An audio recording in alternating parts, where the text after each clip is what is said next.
Merci de suivre Debout Congolais News, la chaîne qui vous informe en temps réel sur l'actualité nationale, régionale et internationale. Nous remercions chaleureusement chacun de vous pour votre fidélité, votre attention et votre engagement à suivre nos analyses politiques et nos reportages exclusifs. Ce jour, nous vous proposons une analyse approfondie et exclusive de l'accord signé le 25 avril 2025 à Washington entre la République Démocratique du Congo, RDC, et la République du Rwanda, sous le regard bienveillant du gouvernement des États-Unis d'Amérique. Cet accord marque un tournant majeur dans l'histoire contemporaine de la région des Grands Lacs. Introduction, un accord historique, un souffle nouveau sur la région des Grands Lacs. La République démocratique du Congo, RDC, et le Rwanda viennent de poser un acte politique fort, un accord signé à Washington sous l'égide des États-Unis, visant à restaurer la paix, la stabilité et la coopération régionale. Ce document, au-delà des mots, traduit une volonté partagée de tourner la page des conflits, d'éteindre les foyers de tensions armées dans l'est de la RDC, et d'initier une ère nouvelle de coopération bilatérale et régionale. Cet accord, en 6 points clés, aborde des thématiques fondamentales, la souveraineté nationale, la sécurité transfrontalière, l'intégration économique, le retour des déplacés, le rôle des forces internationales et la perspective d'un accord de paix final. 2. Souveraineté, intégrité territoriale et gouvernance, des fondements solides. Le premier point de l'accord met l'accent sur la reconnaissance mutuelle de la souveraineté et de l'intégrité territoriale. Cette clause, pourtant basique en droit international, a une résonance profonde dans le contexte de la région des Grands Lacs, où les accusations de soutien aux groupes armés et les violations de frontières sont fréquentes. À la fin de la suspicion réciproque. L'engagement explicite de s'abstenir de toute ingérence dans les affaires internes de l'autre État et de respecter les frontières établies vise à apaiser les tensions. Il s'agit d'un pas important pour désamorcer les accusations récurrentes, notamment, celles selon lesquelles le Rwanda soutiendrait des groupes comme le M23, ou que la RDC tolérerait sur son sol des groupes hostiles à Kigali comme les FDLR. Une gouvernance apaisée au service de la paix. Le respect mutuel de la gouvernance nationale est une reconnaissance indirecte des différences de modèles politiques, mais surtout un engagement à privilégier la diplomatie plutôt que les discours belliqueux. Cela ouvre un espace pour la négociation, la diplomatie préventive et la résolution pacifique des différends. 3. Problème de sécurité, vers un mécanisme conjoint de stabilisation. Le deuxième point de l'accord est sans doute le plus délicat mais aussi le plus stratégique, la sécurité régionale. À un constat partagé, la menace des groupes armés. Les deux États reconnaissent qu'ils sont mutuellement affectés par la prolifération de groupes armés non étatiques dans la région frontalière. Le Kivu est un espace instable, où se côtoient des dizaines de milices, tant locales qu'étrangères, dans une logique de prédation, de contrôle des ressources ou d'idéologie. La fin du soutien militaire aux groupes armés. Le Rwanda et la RDC s'engagent à ne plus soutenir militairement les groupes armés, une promesse qui pourrait, si elle est tenue, changer radicalement la donne sécuritaire. Jusqu'ici, les conflits à l'Est ont souvent été attisés par des ingérences militaires masquées, des alliances tactiques avec des milices, ou des guerres par procuration. C'est un mécanisme conjoint de coordination sécuritaire. L'idée de créer un mécanisme conjoint de sécurité est une innovation majeure. Cela signifierait une coordination opérationnelle, des échanges de renseignements, voire des patrouilles frontalières communes. C'est un tournant historique qui nécessitera une confiance mutuelle encore fragile, mais indispensable. 4. Intégration économique régionale, la coopération au cœur du développement. Le troisième volet de l'accord est consacré à l'économie, dans une vision ambitieuse d'intégration régionale. À s'appuyer sur les cadres existants, CIRGL, COMESA, EAC. Les deux États entendent renforcer leur coopération en s'appuyant sur les structures régionales déjà existantes. Il s'agit d'un signal positif qui montre que la RDC, nouvellement intégrée à l'EAC, et le Rwanda, déjà membre actif, veulent capitaliser sur les leviers d'intégration économique. Transparence, investissement et transformation locale. Un des objectifs est de garantir la transparence dans l'exploitation des ressources naturelles, de favoriser des chaînes de valeur formalisées et de réduire les trafics illicites, notamment dans le secteur minier. C'est aussi une réponse indirecte aux critiques sur le pillage des ressources congolaises par des réseaux transfrontaliers. C'est le rôle des États-Unis, facilitateurs et investisseurs. La présence américaine dans l'accord n'est pas anodine. Washington promet des investissements dans les infrastructures, l'hydroélectricité, la gestion des ressources naturelles, notamment par l'intermédiaire de son secteur privé. Cela pourrait transformer l'économie locale tout en renforçant la présence géostratégique des États-Unis dans la région. Le retour des personnes déplacées, priorité humanitaire et réconciliation. Le 4e volet de l'accord aborde la question humanitaire, en particulier le sort des millions de déplacés internes, PDI, et des réfugiés congolais au Rwanda ou ailleurs. Le retour volontaire et sécurisé. L'accord insiste sur un retour sûr, volontaire et digne des personnes déplacées vers leur localité d'origine, notamment au Nord Kivu, après la restauration de la paix. Cela nécessite un travail de terrain gigantesque, désarmement des groupes, reconstruction des villages, déminage, et surtout, réconciliation communautaire. Le rôle des agences onusiennes. L'accord prévoit l'accompagnement des organisations humanitaires et des agences des Nations Unies, notamment le HCR et l'OCHA. C'est une reconnaissance que le retour des déplacés ne peut être purement bilatéral, il exige une coordination humanitaire multilatérale. 6 MONUSCO et forces régionales, soutien au maintien de la paix. Le 5e point renforce l'engagement envers les forces internationales, notamment la MONUSCO, encore présente dans l'est du Congo malgré un retrait progressif annoncé. La MONUSCO comme acteur de stabilisation. Les deux gouvernements s'engagent à faciliter le travail de la MONUSCO pour protéger les civils et soutenir la mise en œuvre de la résolution 2773 du Conseil de sécurité. C'est une reconnaissance de l'importance d'un acteur neutre pour garantir une paix durable. Mécanismes régionaux de vérification. L'accord prévoit également la mise en place d'un mécanisme de vérification et d'une force d'interposition, à activer en cas de reprise des hostilités ou de manquement. Ce dispositif pourrait servir à imposer le respect des engagements pris. 7. Vers un accord de paix final, Nairobi, Luanda, Doha, Washington. Le 6e point prépare le terrain pour un accord de paix global, intégrant les discussions de Nairobi, Luanda et Doha, sous l'égide du facilitateur togolais, le président Faure Gnassingbé. Un calendrier clair, 2 mai 2025. Les parties se sont engagées à produire un projet d'accord de paix d'ici le 2 mai, qui sera discuté au niveau ministériel à Washington. C'est une échéance rapprochée qui témoigne d'une volonté de passer rapidement du cadre politique à des engagements concrets.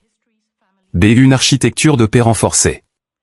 Ce processus multilatéral, sous la supervision américaine et africaine, pourrait aboutir à la première véritable paix négociée et inclusive dans l'Est de la RDC depuis 2 décennies. 8. Enjeux et perspectives. Un accord ambitieux mais fragile. Cet accord, s'il est respecté, pourrait transformer la région des Grands Lacs. Mais son succès dépendra de la volonté politique réelle, de la mise en œuvre effective des mécanismes sécuritaires, de la coopération économique, et de la confiance mutuelle. Le rôle de la société civile et des populations locales. Pour que la paix soit durable, elle devra inclure les communautés locales, les autorités traditionnelles, les femmes, les jeunes, les déplacés et les réfugiés. Le retour à la paix passe aussi par la justice transitionnelle, la réconciliation et la mémoire. 9. Conclusion, une fenêtre historique à ne pas manquer. Ce 25 avril 2025 pourrait entrer dans l'histoire comme le début d'un nouveau chapitre pour la RDC, le Rwanda et toute la région des Grands Lacs. Un chapitre écrit non pas avec des armes, mais avec des mots, des engagements, des actes de paix. À Debout Congolais News, nous continuerons de suivre pour vous chaque étape de ce processus avec rigueur, lucidité et engagement. Merci chers téléspectateurs d'avoir suivi ce reportage spécial sur Debout Congolais News. Si vous avez aimé cette analyse, likez la vidéo, abonnez-vous à notre chaîne, et activez la cloche de notification pour ne rien rater de nos prochaines analyses politiques et économiques. Ce reportage vous a été présenté et signé par apôtre Dédé Kibala, pour Debout Congolais News.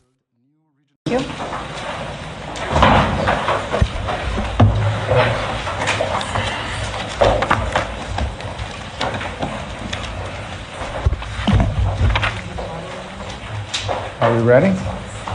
Well, thank you all for being here today. I'm honored to be here with my counterparts, the foreign ministers of Rwanda and the Democratic Republic of Congo, to witness the Declaration of Principles for Peace in the Eastern and DRC. It's a declaration that establishes a fundamental understanding of regional governance, security, economic frameworks, and end the fighting and allow the region to reach its full potential. The eastern part of the Democratic Republic has seen 30 years of conflict. Durable peace and long-lasting economic development is not going to be easy, but it is important. And having both of my counterparts here, of the foreign ministers of these respective countries, demonstrates the beginning of a strong commitment to having the conversations that we need to have in order to reach a resolution. I'm proud to work for a president who's made peace, stable global peace, a priority of this administration. And today is evidence of that. He wants to see a peaceful resolution in many parts of the world, but he wants to see a peaceful resolution here, and we want to play a constructive, productive, and important and key role in ensuring that that can happen. And a durable peace in the Great Lakes region will open the door for greater U.S. and broader Western investment, which will bring about economic opportunities and prosperity.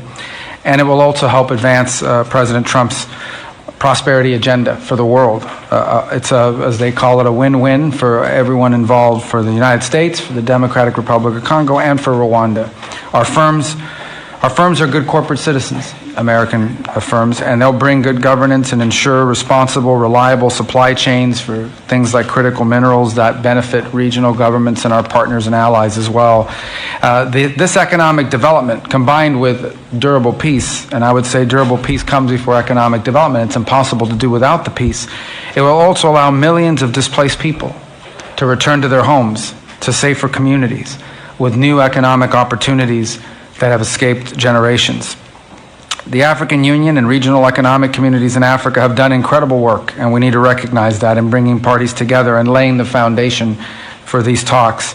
Our government here is focused on energizing these efforts.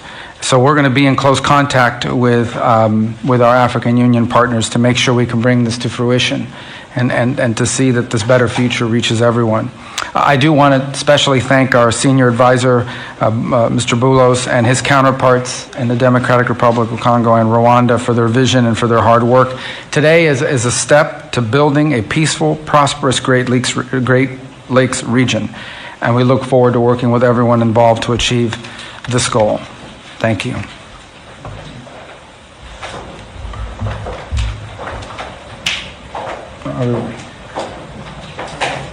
Perfect. Thank you. Mr. My apologies. I should have turned to you. worries. I apologize. I was looking. That was. No worries. Thank you.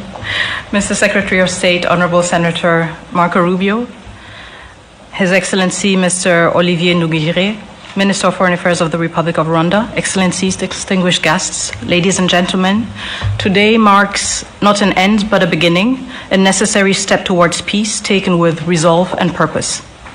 This moment carries particular weight for the Democratic Republic of the Congo. In Goma, in Bukavu, and beyond, the reality of displacement, insecurity, and hardship continues. For us, the urgency of this initiative is not theoretical, it is human. We signed this declaration of principles not as a symbolic gesture, but as a political commitment, a reaffirmation of principles enshrined in international law, and most recently echoed in the UN Security Council Resolution 2773, a resolution calling for the immediate, unconditional, and verifiable withdrawal of all foreign troops from sovereign territory of the DRC. We are clear in the Great Lakes region, peace must come first, followed by the rebuilding of trust, and then, only when conditions are right, the careful reopening of a path to meaningful bilateral cooperation. Too many past efforts have failed because sequencing was ignored and accountability postponed. Peace and development cannot rely only on good intentions. They must be built on responsibility, clear commitments, measurable timelines, and consequences for non-compliance. This is the only way to restore credibility, not just among states, but with the people who are waiting for peace to become real. The signature of today's Declaration of Principles heralds renewed hope. It reflects the U.S. resolve to complement and support regional and international efforts. This initiative brings accountability and draws the hard lessons from past efforts that have failed to materialize. So the good news is there is hope for peace. The real news, peace must be earned, and it will require seriousness, transparency, and sincerity. We welcome the leadership of the United States of America, a country that has shown steadfast support, consistent principles, and resolve in multilateral forums, especially within the United Nations Security Council. Mr. Secretary, Senator Rubio, I would like to express our deep gratitude. Dr. Boulos, also, your extensive consultations across the region have brought nuance, depth, and humanity to this process. And your presence today underscores that diplomacy must listen, understand the lived experiences of those most affected, and seek durable solutions. The Democratic Republic of the Congo recognizes and values this engagement of the United States. We are also encouraged by US-backed initiatives that promote secure mineral value chains and inclusive economic growth. These efforts reaffirm that peace and prosperity are inseparable. Each step towards stability is a step towards dignity, jobs, and schools. This is the promise of responsible investment and a principled partnership with the DRC, a country not only emerging from conflict, but also at the core of finding solutions to global challenges. To our countrymen and women in the Democratic Republic of the Congo, especially in the East, we know you are watching this moment with concern, with hope, and yes, with doubt. And you are right to do so. You have every reason to expect more than promises. You are entitled to actions that measure up to the suffering you have endured. We draw strength from your resilience, from your commitment to justice, and from our shared, unwavering belief that our sovereignty and our territory are not negotiable. We are a nation that honors its responsibilities, and we understand that history, geography, and yes, maybe even fate has given us the neighbors we have. The borders we inherited, as confirmed by the African Union, are permanent and will never change. But beyond these lines lie histories, families, and communities that bind us together. This shared heritage calls for maturity, restraint, and the wisdom to recognize that peace is not weakness, it is strength. Once again, we stand at crossroads, with peace within reach, and we, the Democratic Republic of the Congo, are determined to move forward, building on the lessons from the past. We stand as a nation dedicated to achieving lasting peace. We welcome the support of a strong partner by our side. And I voice the solemn hope that all parties will seize this opportunity, just as we, the DRC, have chosen to. Thank you. Thank you, Madam Minister. Mr. Minister. Thank you. Good afternoon. On behalf of President Paul Kagame and the government of Rwanda, I want to start by thanking President Donald Trump for enabling a real change in the conversation on how to resolve the situation in the Eastern Democratic Republic of Congo, leading to the signing of the Declaration of Principles today. I thank Secretary Marco Rubio and the United States government for hosting us, and I commend the positive role played by Senior Advisor Massad Boulos and his team and other officials in the significant progress achieved thus far. Today, we are talking about the real issues, the root causes that must be addressed to achieve a lasting peace in our region. Those include, first and foremost, security, as well as the return of refugees. In addition, and very importantly, we are discussing how to build new regional economic value chains that link our countries, including with American private sector investment. Our goal is a secure region, free of violent ethnic extremism, which is well governed. Working together, our region can be an